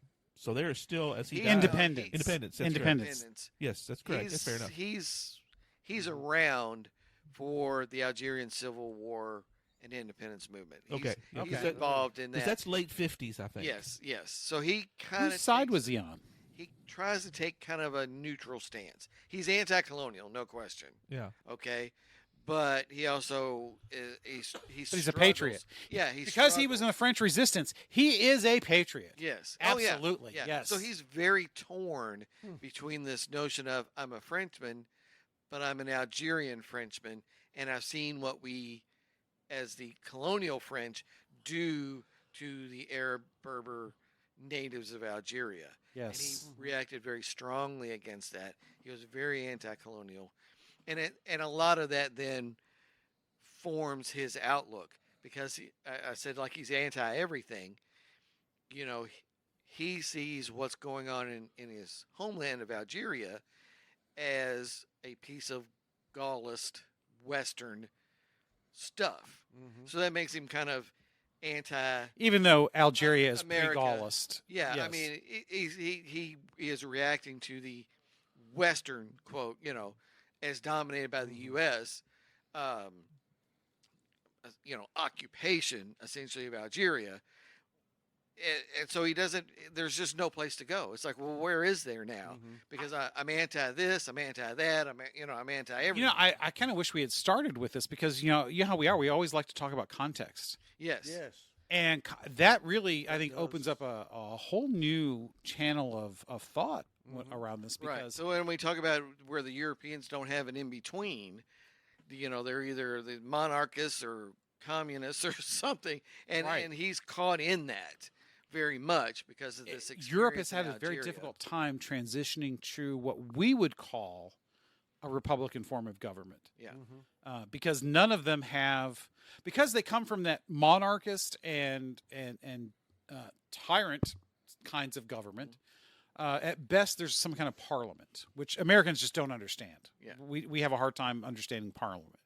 How do you elect your officials, and that's the guy? Then you pick one of them to actually run the country like a president. To us, that's just totally foreign. So yeah, that's Let's interesting. give it a whirl based on what we have coming up. I don't know that it'd be any better. Couldn't be much worse. I don't know. Have you seen some of the guys in Congress? Have you seen who's running for president? Unfortunately, I have. But anyways, I think that's very fascinating though because I did not realize he was born in Algiers. That makes a huge difference in how you look at him. It makes it understandable how he can Yeah. be anti-fascist and anti-communist. Yeah. Because and anti-Western. because the communists were a big movement in that civil war, weren't they? Yes. Yeah. Again, when you are in Europe and you're rebelling against their colonial aspirations throughout the 20th century, then the home you end up in is communism. Right. I mean, Because that's the dominant he anti. joins a communist Yes. party and gets kicked out of it. He joins a communist party and leaves voluntarily. I mean, he's kind of in and out of all of these movements, Mhm. and that's where he becomes kind of this, libertarian socialist they called him, or an anarchist. Is he more of a syndicalist. libertarian socialist, or is he kind of a nihilist? Because it seems like there's No, some now tendencies. he would react very strongly that he is not Okay. a nihilist. 'Cause- That's part of his thought. Because as I well as- wonder if well. he was accused of that. Oh, 'Cause yeah. if you're anti everybody, what does that leave? You're a nihilist. Yeah. I mean, people feel they felt he was an add-on to Jean-Paul Sartre. And he and Sartre are contemporaries. They corresponded. It's hard to remember And- that Sartre is that late in philosophical history because you think of him, you almost think that he's much older than that. Yeah. But that's how influential But he is. I mean, they wrote back and forth. Some of the things that Camus published are a response to Sartre. And I like to kind of equate Camus to say the early founder generation in the U.S. because they are in that position too. Are we Americans or are we British? Are we English citizens or are we something different? I think that's a little different though because that's a personal identity question. Yes, it is, and I think it was for Camus. It just removes the racial aspect. Obviously, everybody in the U.S. is white. Everybody in Britain's white. But there was, there was But there was a struggle. time though when you would Yeah. have called the American race, the British race, the French, which is Yeah. totally bullshit. Yeah, but it's that was the place the Americans had to get to was, well, what are we? And it was, Franklin was amongst. We've discussed this before. Franklin was among the first to say, okay, no, we're something different now. We're Americans. We're not. And we are, yes. Yeah, we're not British. And he was also really one of the first to go, well, we're not North Carolinians. We're not New Yorkers. We're not Pennsylvanians. We're Americans. We need to view this together. And that was that second leap after, well, okay, we're willing to break from Britain, but what are we? Yeah, and that question really did not get resolved until the Civil War. Exactly. Because, again, as I've mentioned before, we've all mentioned before, that's when we went from the United States are to the United States is. Yeah.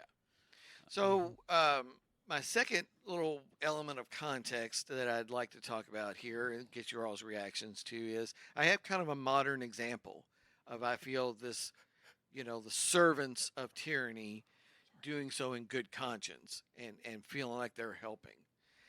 There is a lot of movement right now. If you kind of read about some of the things that are going on in the national scene, is housing issues. And of course, at the federal level, well, what can we do about that? Let's interfere in, not, I mean, that's my perspective. Interfere. That's not Says what the federal employee. Yeah, was this idea? Well, zoning. Yeah. That has historically always been a local decision. Absolutely, that's should be a A local. local decision. Well, that's going to end. Really? That's going to end if Educate the ignorant. What do you explain? okay. So the drive is going to be toward developing housing at places that are convenient for mass transit. Ah. Dictated from Washington? Yes, That is a disaster waiting to happen. exactly. Absolutely. Exactly. You're exactly right. Again, taking that subsidiarity, and we're local. We know what zoning decisions should be made here, but those decisions are going to be subject to being overruled by a bureaucrat in D.C. who doesn't know anything about this other than what he can. Because they're in trying a to force report. an outcome. Exactly. They're trying to force an outcome that, yes, mass transit on the scale of New York City, for example, Yes. they have beautiful mass transit. I mean, yes, there's some ugly individuals that inhabit the subway and what have you, but they can move people from one end of Manhattan to the other like, nobody else. I mean, without a car, although there's still lots of cars in Manhattan. Well, now how? But go ahead. Oh no, I'm trying to figure out how are they planning to do this? Is it because of the controlling the purse strings for the housing?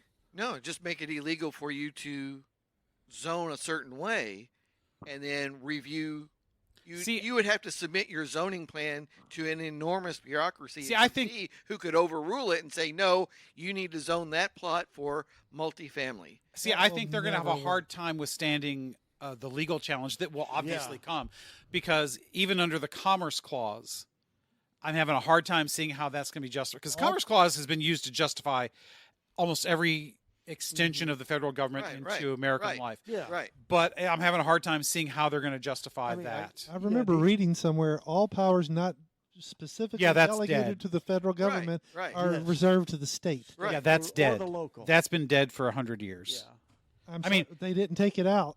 I know they didn't, but everybody ignores it. Yeah. But that's a big part of the problem is states won't decide things, and over the last second half of the 20th century, because nobody wanted to lose an election and actually take a stand, they punted everything to the courts. And you Yes. finally have a court now that is saying, no, we're tired of having everything punted into our lap. You have to decide now. Although it's interesting, speaking of the courts, because we had some interesting decisions come down lately. Yeah. Not that I want to derail us onto those, but actually one of them kind of ties into this. So one of them was it wasn't the immunity case. What was the case just before that was struck down because basically they did a flawed method of Submission to the court, wasn't it? It was well, that's what the liberals are saying, is that, well, now the courts can rule everything. And that's not what they were saying. But coming out, there was it was one of the gun laws. Okay. It was one of the gun laws, and I can't remember if it was an ammunition thing, a magazine thing, or the bump stocks. It was bump stocks. Yeah. Bump stocks. Yeah. That's what it was. And the court said, look, this may be a good thing that you're trying to do, but you did it in a way that is not constitutionally viable. Right. So it's not so much a ruling on Merits. On the the bump stock stocks yes. itself. It's just It's in the process. Procedural. process. Ruling on Right. the case. And that's Right. the funny thing. I mean, People lose. you the don't even detail. need a specialized bump stock to make the gun do that. Your shoulder can be the stop if you hold it just right. It might hurt a bit, but But if you want It to was a do that, then useless you should be able to case take the that went pain. yeah, I mean, basically, it was a time-consuming, money-costing, Right. non-issue. And as one joke I saw said, suddenly all those bump stocks that were lost in lakes suddenly reappeared. They washed up on shore after that ruling. Yes. Yes. But anyways, and that plus the immunity thing, Yeah. Which didn't say anything like what commentators are saying. Exactly. It's just I, like- th- I think this zoning issue fits very well into your quote. exactly. yes. That Yes. Yes. Under the guise of helping, Helping us, us. Yeah. is shifting a huge locus of power from local decision makers to a completely And do you think that? enormous faceless bureaucracy in DC that's not going to care. And do you think that power will ever return to the state level? Because well, I'm having a hard time Never seeing gonna how they're fight. going to, because somebody's going to challenge that in court. Absolutely. I mean, And I'm having a Federal hard. government will get by with that the same way they have in the past. This is not a new thing. Let's see. We're going to withhold all your federal road money unless you raise your drinking age to 21. no That's a matter different what thing, you though. Or pay. speed limit to that's using 65. the But purse it's, strings. it's the same thing. They can blackmail the state into doing any damn thing they want. Well, I mean, I can see this. This is one of the areas that my family is getting involved in, and I could see if you're accepting federal funds, Yes. you got to accept their rules. Absolutely. which And- mass transit almost always does. Exactly, and I could see them doing. But they're that. not ruling on the mass transit aspect. no, but- they're ruling on the housing part. But they are providing a number of funds Or the zoning part. for housing now. But they don't provide money to decide how you're going to zone a particular piece of property. Oh, but they can determine where you're going to place those houses. And in effect, I mean, they in- are, currently. they are An de facto environmental doing- rule, or whatever. I mean, Yeah. they can tell you how to use land. Yeah, absolutely. Yeah. Which is another problem I have. Exactly. The fact that you exactly. can nationalize forests, coal fields, that's a big one that was in the any 90s. kind of land. Yeah. And do that in a state, especially a state that, is you're basically, I don't want to use the inflammatory term stealing, but in a sense you are. hmm Who owned that piece of that state that coal sat on in the 90s, that particularly clean burning coal that only China had anywhere else in the world, that was comparable. Let's not talk about how much Chinese money the Clintons took in the 90s, but it's there. There's some very dubious, and again, that was also for the children. Yeah. Not for the children specifically, but obviously this is a good thing. Yeah. We want to I mean, conserve this right in its and natural state. Right, when you start talking But- the environment and you start talking about all of these things, well, who's against a clean environment? Well, I mean, Okay, fine. I am. Yeah. I mean, I'm not, but I am.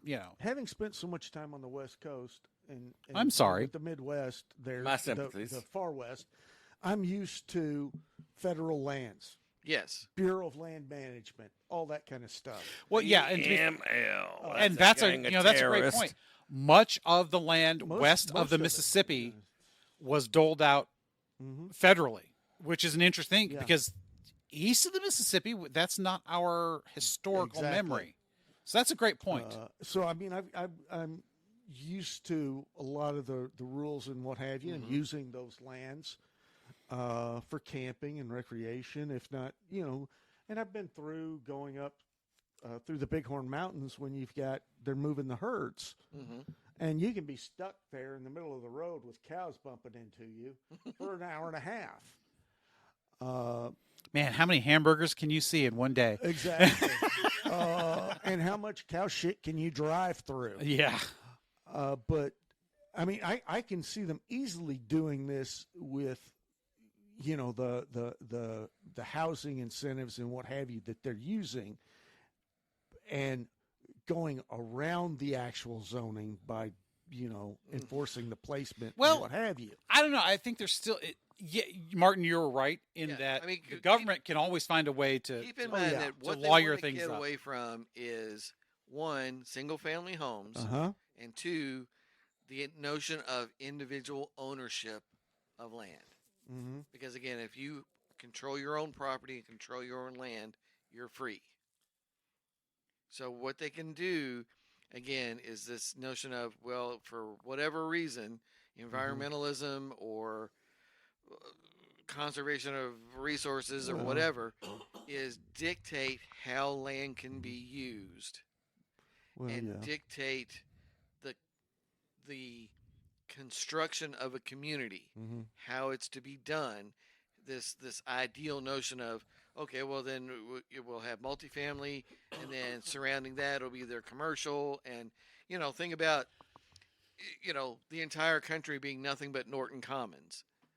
Oh, God forbid. You know, Mhm. uh, listeners, if you're not familiar, Norton Commons is an interesting concept neighborhood here in Jefferson County that is sort of an enclave type neighborhood where Well, it's also, it mixes commercial and residential. but you know what?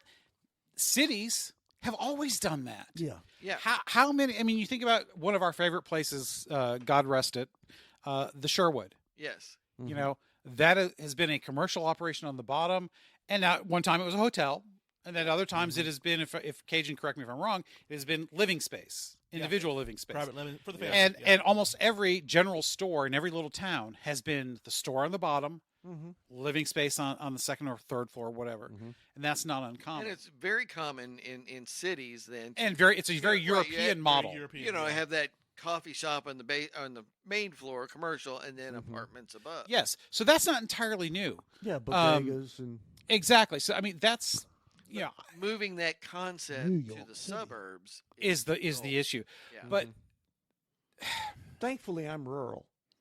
well, so far. Yeah. I mean, it's you true. know, It's maybe quick- in your lifetime it's, you won't be. It's quickly moving my way. But that setup seems to fit the youngest generations out there of adults coming into the fold. They like that setup. They don't True. want to own property. Yeah. They like their apartments and everything converged there together. Well, they feel like they and can't own property built together. because And there's some truth to that. there is. And, I mean, and let's face it, we've that's talked a about it before. deliberate thing that The amount of student loans that a lot of students end up with. Now, granted, you can say, well, they chose that. Yes, they did. But, you know, can an 18-year-old really make a valid decision? I mean, the whole reason you draft 18-year-olds is because Exorbitant, yeah, you know what I'm saying. now. exorbitant. Yeah, there you go. I mean, It's, student loans like that, I mean, they cripple you. yeah. Well, cripple no, you. I'm going to disagree here, and I'm probably going to draw ire from all of our younger listeners. All But- two of them. But I do believe that if it became a priority, they could be homeowners. They might have to work 2-3 jobs to pay off their student loan, build up a down payment, but it's not something that is a priority to them. Well, and again, Yeah. I'm not I know trying to young take people who sides are in it. homeowners. I know young people who are homeowners. Yeah, and I'm not trying to take sides in it because you know, Most of those went in the trades, huh? yeah, probably. Teachers. Yeah, well, But you you've know, got a couple of young Yeah, I ones do. who- My who are two now daughters, Yeah. homeowners. my recently become a- middle child, she owns her own condo, which you know it's still home ownership. She owns her Yeah. dwelling place. Mhm. But still, though, not to take sides in it, but you can be saddled with so much because You can. so much debt coming out, and literally, if you get one of those blank studies Yep. positions, it's not like when we were in universities and colleges. If you got a degree in French literature, yeah, that's not particularly marketable skill, but it showed that you actually went through college, you learned something, you mastered Yeah. something, you had the ability, Mhm. and you came out a more well-rounded, a liberal arts university, liberal arts education, as we all are products of, at least in a small amount. Mhm. Because I know you guys were not at Bellarmine for very long, but I went to other colleges. Yeah. you know, Me too. yeah, we the X blank studies education you get now is not a liberal arts. It sounds like it could be but it's not. It's not like it It's used grievance to be. arts. It's grievance arts. That's great. Oh my God, that's great. Oh my gosh. Oh my gosh. Word boner. That deserves a word Yeah. boner. Yes. Again, with a root in basically Marxism. Yes. yes. Absolutely. We were on the bottom. Mhm. We no longer want to be on the bottom. It's the power dynamic. We don't want to build anything. We just want to destroy what you have and take it over and Right. And bitch the whole time. Be, yeah. And bitch the whole time. And again, that's the Camus. Every slave wants to wear a crown.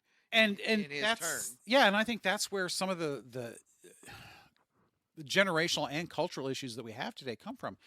Mhm. Not that I don't agree with this necessarily, but young people, for whatever reason, and I use this word deliberately, feel oppressed. Mhm.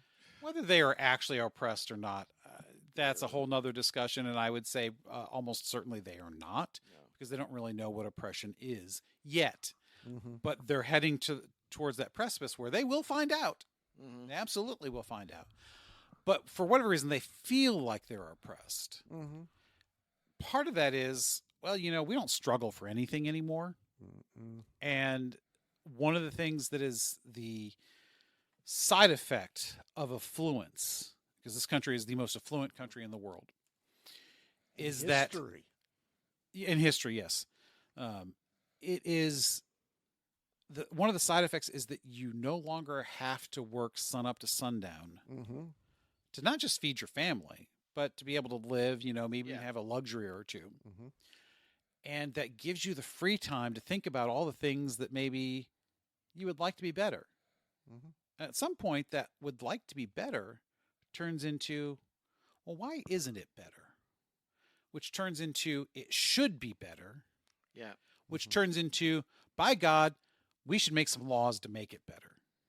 And I think we are very close to the, by God, we should make some Yeah. laws. I mean, that is. We're already there. We're getting there. I mean, I think we're still on that precipice. We could exceed step our back. I don't autonomy. think we will, but I think we Yeah. still could. But yes, and I think that's how you get to that point where those servants Yes. of the tyranny, I wouldn't call them servants. I would call them enablers. Well, Yeah, that's a much more modern term than what Camus would have used. Yeah, because a servant could be just the bureaucrat, Yeah. but the enabler is the The guys, enablers are the are- people who say, you know what? I like what you're saying, The true believers. and I'm going to help Again, you the get ones there. who want But to be you on see, the power train. Yeah, and and they don't realize that's the surest way to lose power. But you see, Yeah. we're at the tail end of that get over it generation. Right. Get over Yeah. it generation. We're the FO Exactly, generation. but we're- F around, find out. But we are quickly dying out. Not quickly. Well, The oldest of us is 59. Well, he's not even 59 yet, but No, he will September, be. yeah.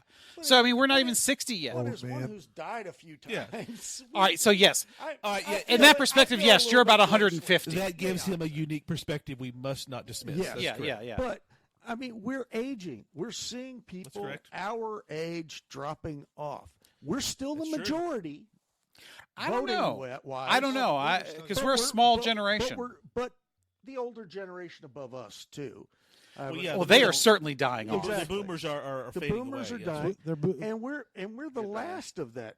Depends how you know, count us, but yeah, there's that I don't consider us that get over it generation kind of thing. Yeah, And as those individuals take over more, those, as you were pointing out, feeling generations take over more and get more voting power, You know what's interesting? things are going to Th- change. those that feel That's aren't, right. aren't going to be the ones who rise up and take over. And Well, we run talked things. about that It'll in a recent episode.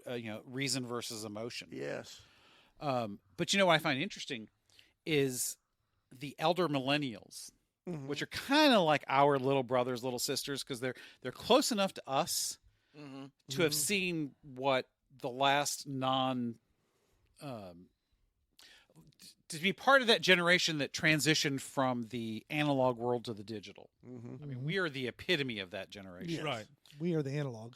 No, we have bridged We that moved. divide. That's right. We We moved. were, We but went now, ahead. we were, but We- are no longer. Right. Now, we stood on the shoulders of the boomers who started the digital revolution, but then we ran with it. Yeah. Yeah. And we are the ones that only We were the generation that ones successfully not transitioned. afraid Yes. to adopt it. Yes. Yes. Yes. Yeah. We were the first digital. And those adopters. elder millennials are starting to realize those Gen Zers and Gen Alphas, they're nuts. Pretty much. And I'm starting to think that those elder millennials are going to come around to a Gen X mode, because I think you're starting to see some of it. Mhm. So with As age they comes get older? wisdom. It was some of it, yeah. But and maybe that will modify the effect of some of those Gen Zers who are willing to be those servants of tyranny Mhm. because they don't think it's tyranny. But that's the thing. Nobody- Servants of tyranny nobody ever, ever does. thinks No. it's tyranny. Yeah. Again, the lie of, well, we're helping. Mhm. Right. We're helping. So you're we're- playing off yeah. their altruistic nature. Oh, absolutely. Well, that's but that's keep kind of in what we're talking mind, about. For Camus, there is no altruism in it. It's, I want to get on board. They know what they are. power- For Camus, power. there is Right. no higher Mhm. aspiration for Like- this. like- It is always the basest reasoning. Like with Orwell, if you want to imagine the future of humanity, think of a face or a boot stamping on a human face forever. These are people who want to have their foot in the boot. yeah, and they're making. But no they bones don't about realize that. it's a boot, though. That's No. the thing. They see it as correcting. I think they do. I think they do. I don't know. They I know think it. I think the For majority. Camus thinks for Camus, Camus thinks it's a lie. Yeah. They know Yes, it's a lie. yes, that's- Camus does. absolutely does. But I don't think the current generation does. That's right. I think they we've see we've it. taken that and moved it to the point where we've believed our own lies. Well, we Well, don't, but they have. They- yes. that's They great. do. Those who Yes. those who follow that, they have deliberately allowed themselves to be conditioned to say the same lie long enough, and you become Right. true. I think That's they what's truly happened. think they are correcting That's the correct. evils of the past. Camus got to see in France. He didn't see the death camps, but he got to see all those people going, "It's okay. Come on onto the train. Just pack in a little tighter. Everything will be fine. We're just Yeah. taking you." He definitely, would comment. So here, let's do this. Let's finish up. Yeah, because we're at 135. Yes, we need to finish. One line, again, from Camus, that is the second part of this quote, and then we'll ask Francis what's next. So, in truth, the very ones who make use of such alibis know they are lies. They leave to their intellectuals on duty the chore of believing in them and of proving that religion, patriotism, and justice need for their survival the sacrifice of freedom.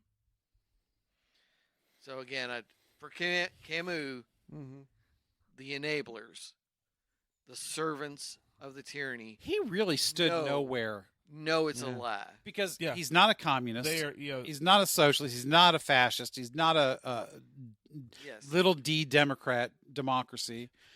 He's definitely an atheist. Yes. He really has no home Yes. in that sense, and maybe that's part of the And he problem. tried to It's create so much one. easier to destroy than to build. And And that's why I think he has some nihilist tendencies, whether he thinks he does or not, Yes. because he believes in nothing. he does believe in the absolute complicity with evil. Yes, but that's not believing in something. I understand. That's believing about something. correct. Yes. Yeah. Yes. Well, he's very much about where do freedom and justice have to have limits in order to complement themselves. He's a humanist. I mean, that part of it, he is a believer in humanism and in the Okay. primacy of humanity. That's where we have to be. And then There's an idealism there. yes. So there is a little bit of idealism at the core. Well, Thomas And More was human. so he has was to, Erasmus. build Yeah, but they're down very there. different Yeah, that's Yeah. why I'm trying because to, they're rooted in a particular philosophical, which we would call religious background. right. Yeah. But really, religion is just and philosophy are two sides of the same coin. Right. So we have a lot to argue about if we do a Camus episode. Oh my gosh, We yes. need to study a bunch. I need to study a bunch more. Well, I'll Yeah. say this Very about fascinating. Camus.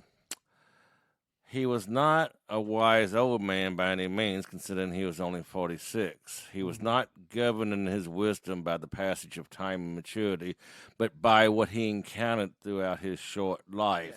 When what was going on during that time period. It's in not Europe. the years, it's the miles. Yeah. Exactly. It's very much the So it's a very much of a current experience. experiences built what he is. Yes. And Yes. what we hear from him in his writings may not reflect exactly what he may have turned out to be if he'd lived longer, too. We may have seen some differences very on right. that. I'd say he's highly made by the times he lived through. We all are. Yes, Yeah. absolutely. Yes, very That's much. why context is so important. Yeah. I think you've made a great point, Cajun, because he's gone to a certain point in all of this reasoning, but there's no solution. He has not found a way out. Yes. We'll talk about that when we talk Fulton about Sheen has said famously, at least it should be famous, is that the reformer, or maybe it was Chesterton, the reformer is often right about what is wrong. Martin Luther, for instance. Yes. But he is often wrong about what is right. Yep. Yep. And I- because you kind of get that tunnel vision on trying to correct something. And he's trying to correct some things. which is that And I think that to his external credit, control of the individual. to his credit, I think he understands that there is a tunnel vision aspect to it, and he's searching for the way out. Yeah, and he has not come out the other side. And to be fair, not everybody does. Right. Right. But a deep thinker, generally, you let them live long enough, hopefully they will come out the other side. And he did not have that time. And he did not have the time. I think it's a great point, Cajun. That's an excellent point. Yeah. Yeah. This is not the end of a long life, well reasoned into to the position. Cut He's short. just beginning Yeah. to figure And out what's wrong. I think he would say that as well. Yeah. Yeah. I mean, just of what I have read, I feel like I found a home. You know, I was always Camus and Nietzsche. that Nietzschean. You know, I was struggling to. Well, maybe this is where I am. Is this Nietzschean idea? Now I think I'm more. Now you got to share Nietzsche's bed with me. There's 3 of us in that bed now. Yeah. Yeah, but I think now I've discovered a better home in this absurdist idea. Well, you know, So, I got to we'll say, talk about that some more. that has just turned me entirely. I mean, I was not a huge fan of Nietzsche to begin with. And Camus I find interesting because I think there's a lot of stuff to talk. But now I'm turned off of both because I am not getting in the bed with 3 guys. Francis, what's next, buddy?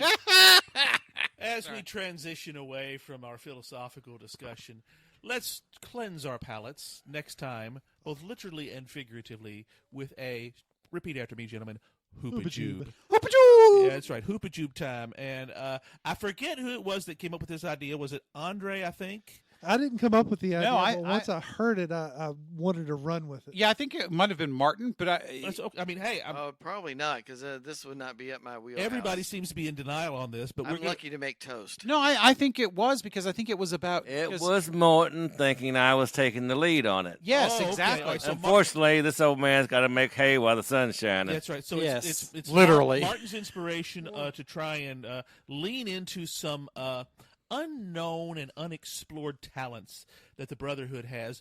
We're going to talk about our favorite recipes, guys. We're going domestic next time. We're going to show ourselves to be the culinary geniuses that we all are, but our listeners do not know about. So, Otterites, get your taste buds ready. We're going to talk about some amazingly scintillating, wonderful recipes next episode. Be here. We hope you enjoyed another pointless discussion of eternal questions. Remember, new episodes drop every second and fourth Friday at 6 a.m. Eastern, just in time for your morning commute. And every fifth Friday, we drop a special Hoopajube episode. Spread the word we are on all the major platforms, and leave us a review. That helps others find us. We're also on Instagram, Twitter, and YouTube, as well as our website, snakesandotters.com. Join us next time, same snake time, same otter channel.